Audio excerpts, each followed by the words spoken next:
வணக்கம் மக்களே. இன்றைக்கி வந்து நான் ரவா கிச்சடி வந்து எப்படி செஞ்சுருக்கேன் அப்படின்னு காட்ட போகிறேன். வாங்க பார்க்கலாம். ஃபஸ்ட்டு வந்து ஒரு கடாயை வச்சு அதில் கொஞ்சமாக எண்ணெய், கடுகு, உளுந்தம்பருப்பு சேர்த்துடணும். கடுகு வெடித்ததும் அதில் 2 காஞ்ச மிளகாய், கொஞ்சமாக கருவேப்பிலை, வெங்காயம், பச்சை மிளகாய் கொஞ்சம் சேர்த்துக்கணும்.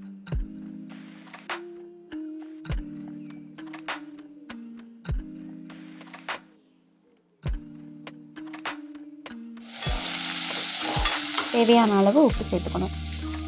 அப்புறம் கொஞ்சம் ஒரு 10 நிமிஷம் ஊற வச்சு வச்சுருக்கிற கடலைப்பருப்பு அதை வந்து இது மேலே சேர்த்துக்கணும். கொஞ்சமாக தக்காளி, இது எல்லாத்தையும் சேர்த்து நல்லா வதக்கணும்.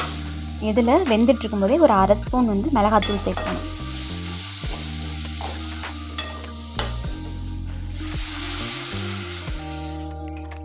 தண்ணி இப்படி கொதித்து வந்ததுக்கப்புறம் இதில் வந்து கை எடுக்காமல் கொஞ்சம் கொஞ்சமாக சேர்த்து சிம்மில் வச்சுக்கணும். அடுப்பை சிம்மில் வச்சு கொஞ்சம் கொஞ்சமாக அந்த ரவாவை மிக்ஸ் பண்ணி அப்படியே கை எடுக்காமல் கிண்டிக்கிட்டே இருக்கணும்.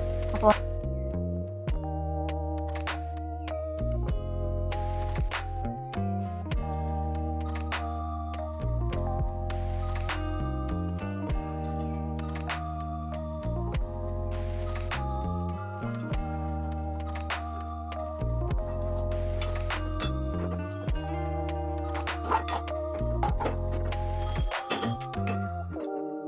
அவ்வளோதான் மக்களே, நல்லா டேஸ்ட்டான ஒரு கிச்சடி வந்து ரெடி ஆகிடுச்சு.